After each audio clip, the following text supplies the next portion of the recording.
tested us all to the limit. As part of our national response to contain the virus, we had to partially close down business activities that included people crowding. And in order to secure the future of our children, who are Kenya's most valuable treasure, we also had to close down our schools. To preserve the lives of our loved ones, especially our elderly, we had to isolate them as part of physical as well as social distancing. These measures heralded new normal, and the new normal did not expose weakness in our nation, but I'm proud to say that it revealed the amazing strength, civic responsibility, and resilience that is the heart of every Kenyan and is also at the heart of our nation. During this long year, our economy was in distress, but as much as it was in distress, it did not cave in. Our health system too was overstretched, but thanks to God was never overwhelmed, and as much as our nation was wounded, it remained unbowed. Fellow Kenyans, to date we have lost 1,879 compatriots to this pandemic. And these are not just mere numbers.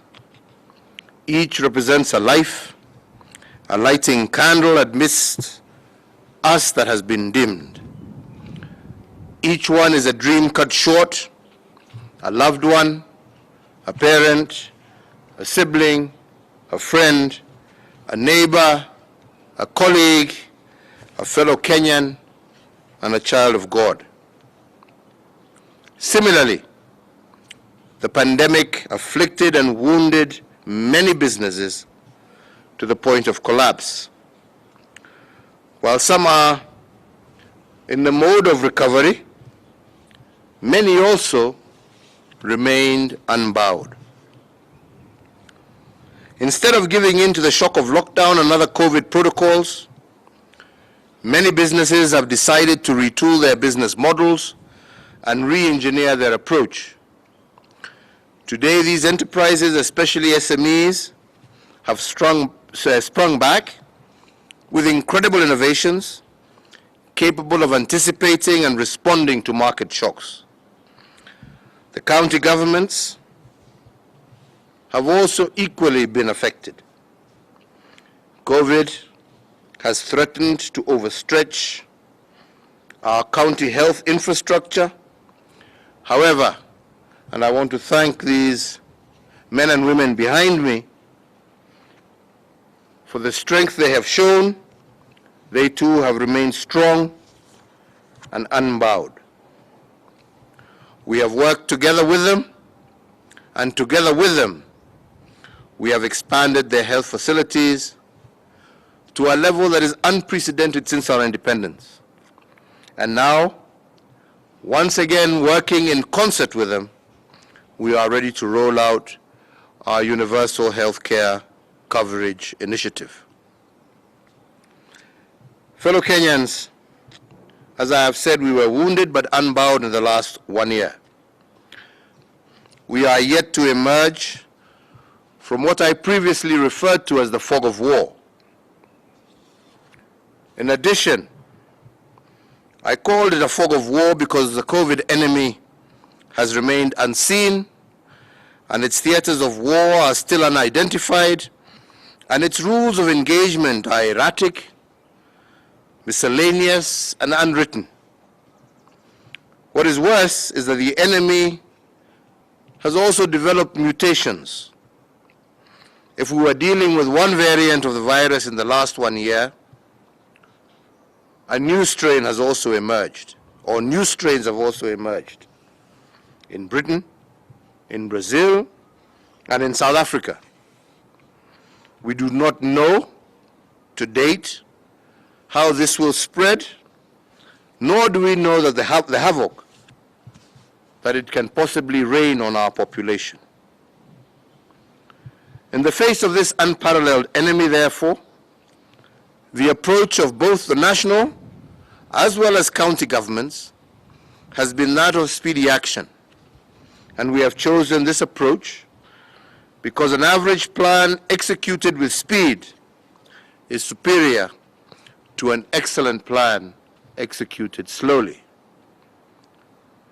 Because of our speedy approach, the multilateral agencies like the World Bank have credited our COVID containment success to swift policy action and bold program choices.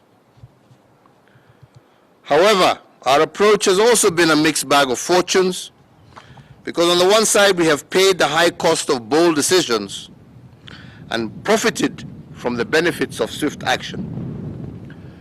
Take the first 6 months of the pandemic, for instance.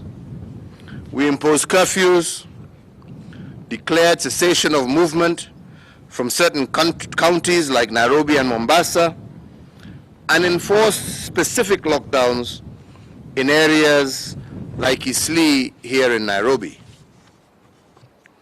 The cost of this bold decision to our economy was hefty.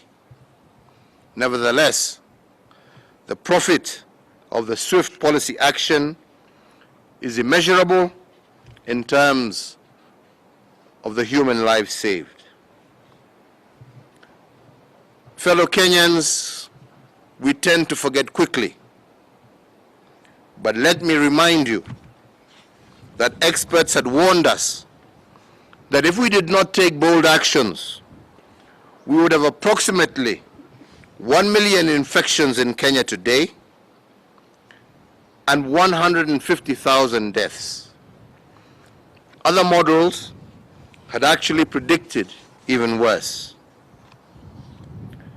In this regard, between protecting the economy and losing an average of 2,000 people daily, as per those projections, we, as a government, chose life over economy.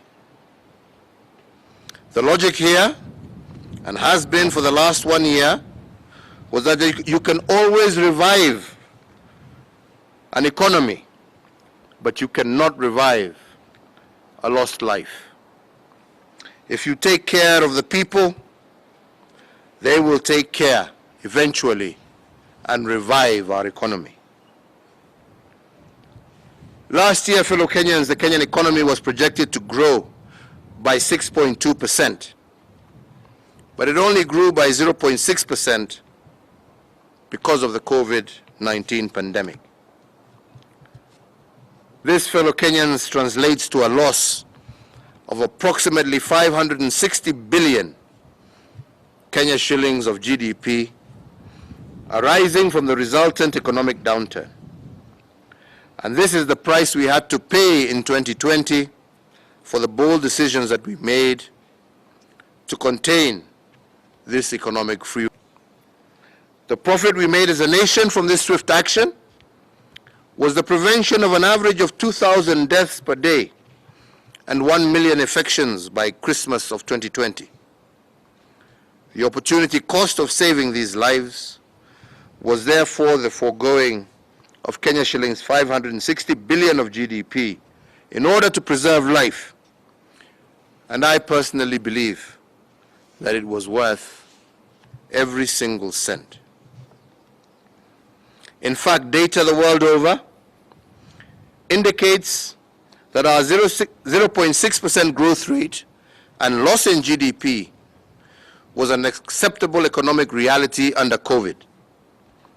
If our economy grew by plus 0.6%, the global economy declined to negative 3.5%. That of the euro area alone, which is our main trading partner, shrunk to negative 7.2%, and the United Kingdom shrunk by negative 10%. And most of sub-Saharan African economies also shrunk by 2.6%. This means that economies around the world shrunk, but Kenya did not despite our major sacrifices. Fellow Kenyans, further projections indicate that in spite of the COVID plunge, our economy is likely to bounce back and grow by approximately 7% in the year 2021. If we had not made the bold decisions of 2020, as is projected, our economy would in 2021 have contracted by 15%. Fellow Kenyans, the issue before us this Friday, the 12th of March 2021, is that of degrees of de-escalation. How much of the country should we open up, and how much should we keep shut?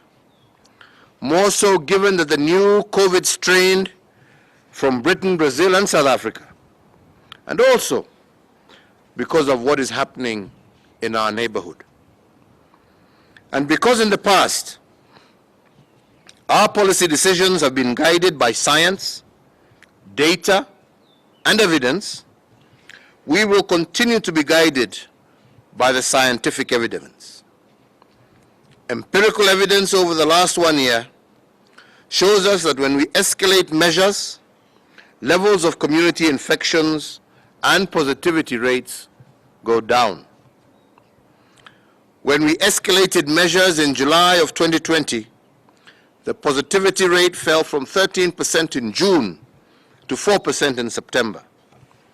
And when we relaxed the measures in September of 2020, the positivity rate rose to its highest in November 2020 to a level of 19%. If decision-making follows data and sound policy actions speak to science, what does this pattern tell us? In January of this year, the positivity rate was at 2%, partly because of civic duty and responsibility of citizens. But by March of this year, our current month, it has climbed once again back up to 13%, and unfortunately, it is still rising. What does this trend invite from a government that embraces science and evidence? Fellow Kenyans, to secure the gains we are making in the war against the virus, and while also addressing the current evolution of the disease, and particularly to address measures in regard to the third wave of the pandemic, and also on the advice of the National Security Council, the Council of Governors, we today, in keeping with the recommendations of the National Emergency Response Committee on Coronavirus, issue the first coronavirus public order of 2021 as follows. Number one, cognizant that the propagation of the coronavirus within our borders has been fueled by political gatherings and large social gatherings, today I direct that all forms of political gathering be and are hereby prohibited for a period of 30 days, effective midnight on this 12th of March, 2021. That the escalation or de-escalation of the containment measures in regard to the prohibition of political gatherings and social gatherings, dependent on whether the national endeavor to break the chain of transmission will have been achieved. So if we do not achieve it, we shall extend it. Number three, to secure the implementation of the order on public gatherings and public ceremonies, I hereby further direct the National Government Administration officers, jointly with the National Police Service and county government enforcement officers, to strictly enforce this public order, regardless of the social status, political status of conveners of such political gatherings or social gatherings. 4, in regard to funerals, cremations, and other interment ceremonies, it is directed that these ceremonies shall be conducted strictly within 72 hours of confirmation of death. 4, it has further been ordered that attendees for funerals and graveside crematoria ceremonies shall be limited to the immediate family of the deceased, with a number capped at no more than 100 persons. That attendees of celebrations of weddings and other traditional unions and rites is hereby capped at 100 persons. 7, there shall continue to be strict maintenance and enforcement of public social health measures, including regular washing of hands with soap and water, or use of sanitizers, physical and social distancing in all public areas. And 8, that in line with the guidelines issued by the Interfaith Council, only a maximum of 1/3 of the capacity of places of worship will be allowed at each worship ceremony. The Ministry of Health, working closely with the national government administration officers, are also directed to enhance and strictly enforce border health security, with a greater emphasis on informal entry points, as the country remains at risk of the importation of new variants of the COVID-19. The Ministry of Health shall strengthen the existing COVID-19 genomic surveillance so as to monitor the circulating strains in the country for the purpose of informing policy decisions as well as public health interventions. 11, that all isolation facilities in the country must be maintained at a high state of preparedness through continuous capacity building and provisions of adequate PPEs for healthcare workers, supported by the continuous implementation of infection prevention and control measures. And 12, the county governments shall also enhance investment in piped and portable oxygen to isolation and critical care treatment facilities for the management of severe cases. And 13, the nationwide curfew is hereby extended for a further containment of 60 days, and in that regard, all bars and restaurants and other establishments open to the public must, as is current, close by 9 p.m. 14, to provide business continuity during the containment period, exemption on the application of curfew is hereby granted to essential service providers, factories working on 2 shifts, construction sites. All these are allowed to operate their night shifts. 15, to secure the implementation of the revised containment measures and to ensure effective enforcement of the same, today, in conjunction with my colleagues from the county governments, we have established an intergovernmental coordination framework in each of the nation's 47 counties. The county's intergovernmental committee will be co-chaired by the respective county governors and county commissioners and feature representatives of the county security teams, the county health chiefs, and the county government enforcement units.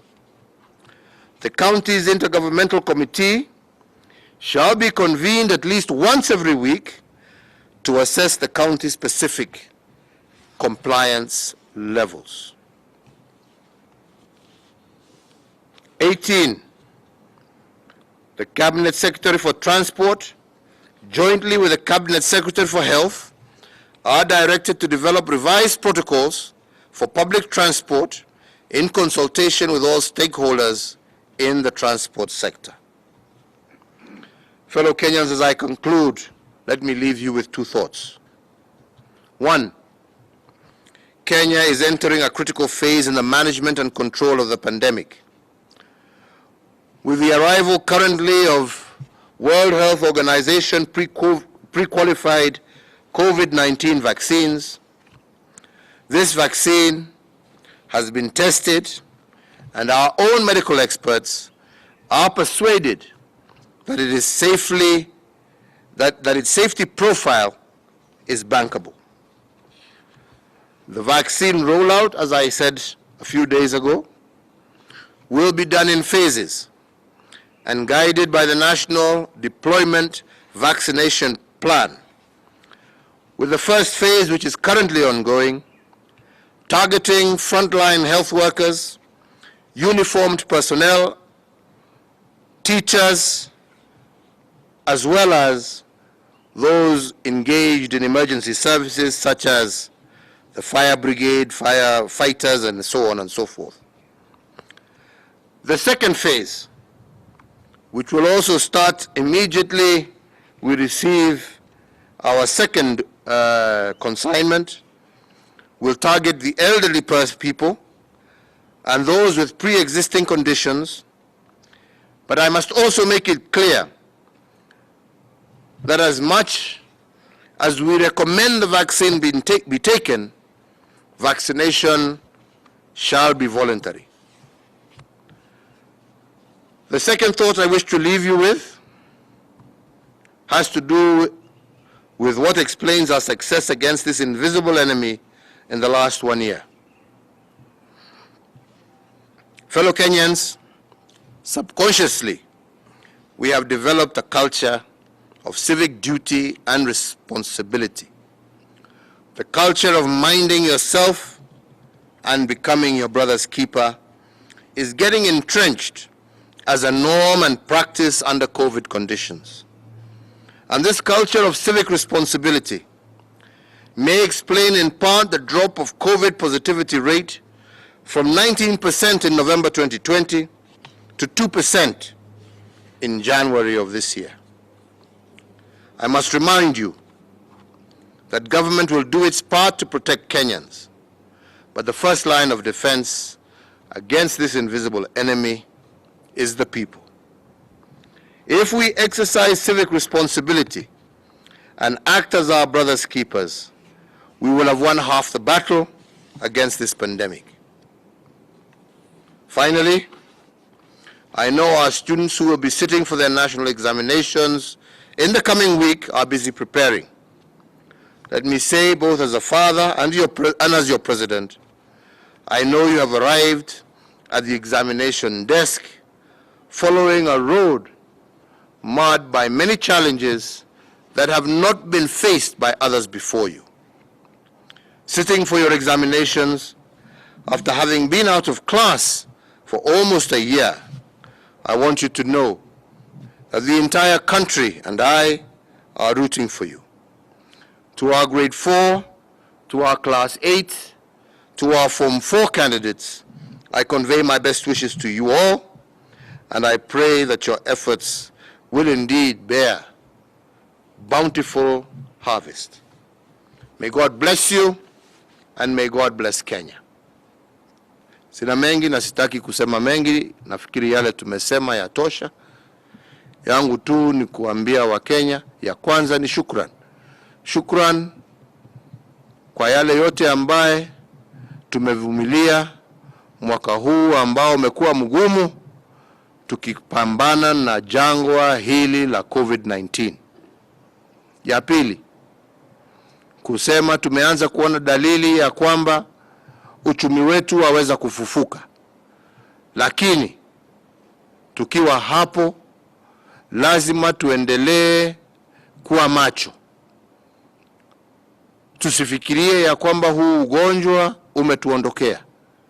Na ndipo tuwasema ya kwamba hata wakati tunaendelea kushughulikia uchumi wetu, cha muhimu zaidi ni maisha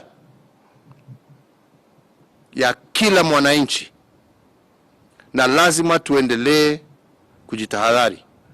Na ndipo tuwasema ya kwamba tunataka kuendelea kuona uchumi wetu na wananchi wetu wakienda kazi. Na ndipo leo hatujafunga mambo ya wananchi kuweza kwenda shughuli zao mbalimbali. Tunasema tu wakati munaendelea na shughuli zenu, muwe munaendelea kuhimiza mambo ya kuvaa barakoa. Tuendelee kuhimiza mambo ya wananchi kuosha mikono na kutumia sanitizer. Tuendelee kuhimiza mambo ya social distancing, kwa sababu kwa muda sasa wa wiki chache tumeanza kuona ugonjwa huu ukipanda tena. Na ndipo tunasema na tumekubaliana na wenzangu ya kwamba yale mambo ambayo sio lazima na ambaye haihusu shughuli za mwananchi za kikawaida, tumesema tumeyafunga. Kama ni mazishi, tumesema ya kwamba 72 hours tuwe tumemalizana na mambo ya mazishi. Na hivyo tuwasema sio kwa sababu ya kuzuia wenzetu kumon wale ambao wamepoteza, lakini ni kuzuia wengine wasiende matanga, wajipate kwa shida, na hao pia tuwapoteze juu ya wale ambao walienda kuzika. Na ndipo tuwasema mazishi itakuwa ya kifamilia. Na ndipo tuwasema hata kama ni harusi, hatuzuii watu kuendelea na shughuli zao za harusi na mambo mengine, lakini pia tusiende kwa maharusi alafu kutoka harusi tuwaenda matanga. Harusi itakuwa ya familia, na hakuna ambaye itazidi kama mazishi zaidi ya watu 100. Na hata sisi kama wanasiasa, tukiwa kweli tunapenda wenzetu, Wakenya wenzetu, tuwache na tuwaruhusu waendelee na shughuli zao za kikawaida. Na hii mambo ya mikutano kutoka leo tumesema yamezimwa kwa muda wa siku 30 days. Tumefunga. Na hiyo ina apply kutoka kwangu kama rais mpaka kwa MCA kule chini na yeyote, na tumetoa hiyo kama amri, na tumekubaliana na wenzangu hapa ya kwamba yule ambaye atadhubutu kuvunja hiyo sheria, awe ni nani ama ni nani, ndio nasema mpaka mimi mwenyewe, awe ni nani ama ni nani, atashughulikiwa kulingana na sheria za taifa letu la Kenya. Wenzetu, lazima tujue ya kwamba maisha na nchi yetu ni muhimu zaidi kuliko mtu yeyote binafsi, na lazima tuyazingatie. Na nawaomba kwa heshima kubwa sana, tunataka kufufua uchumi wetu, na ndio tuwasema hatutaki kuguza sana mambo ambayo itahusu uchumi na maisha ya watu, lakini tunataka wenzetu tuko macho. Ugonjwa ni wa ukweli, ni mengi ambayo inatendeka dunia mzima ambayo itatushangaisha sisi wote. Ni wengi hata nchi yetu ambao wamekumbwa na huu ugonjwa, wengi hata hawasemi. Lakini yangu ni kuwauliza, na nawauliza kwa heshima kubwa sana, wenzangu, tufikirie maisha ya wenzetu ambao tunashughulikiana na hawa. Na najua tukifanya hivyo Mwenyezi Mungu atatujalia na hii jangwa tutaipita na tutaokoa maisha ya wenzetu kwa sababu ya ile tabia ambayo sisi tutashikilia. Kwa hivyo yangu ni hayo, ni machache. Nataka kushukuru wenzetu viongozi wa serikali zetu za ungatuzi kwa vile tumeshirikiana pamoja na tutaendelea kushirikiana pamoja. Nataka kuwarudishia asante. Nataka kupongeza na niseme ilikuwa furaha yangu kufanya kazi pamoja na timu ambaye ilikuweko hapo awali ikiongozwa na gavana wa Kameme, gavana Oparanya, na najua pia hata nyinyi ambao mmechukua usukani sasa tutaendelea kufanya kazi hivyo hivyo kwa niaba ya wananchi wetu. Kwa hayo machache na mengi, ningependa tu nimpatie nafasi gavana wa Embu ambaye sasa ndio mwenyekiti wa Council of Governors aweze pia kutoa hotuba yake fupi na ndio tumalizie hapo. Asanteni sana. Gavana, endelea. Asante sana mtukufu Rais kwa kunipatia na hii fasi ya kuunga mkono kwa yale umesema. Tumeongea hapo ndani na tukakubaliana ile mambo yote umesema, na hii timu yangu hii ya county government tukiwa pamoja na the chairman ambao wako hapa of various committees pamoja na wenzangu ambaye hawako hapa, tutaendelea kusaidiana na national government vile wenzetu ambaye wametuachia madaraka vile mmekuwa mkifanya pamoja. Saidi tukianza na hii mambo ya corona kwa sababu inaangamiza watu wetu saidi, tutashirikiana pamoja ndivyo watu wetu wapone na escape hii mambo ya COVID, tuende safari moja pamoja. Asante sana Rais mtukufu. Uko na swali ama mmetosheka? Ametosheka. Mungu awabariki na walinde.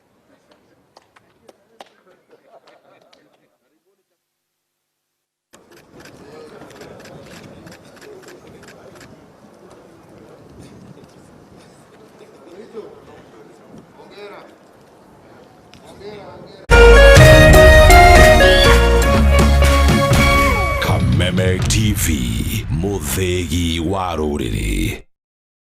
Coronavirus COVID-19 is a respiratory virus spreading across the world. The infection is spread from droplets of coughing and sneezing of an infected person, touching or shaking hands or being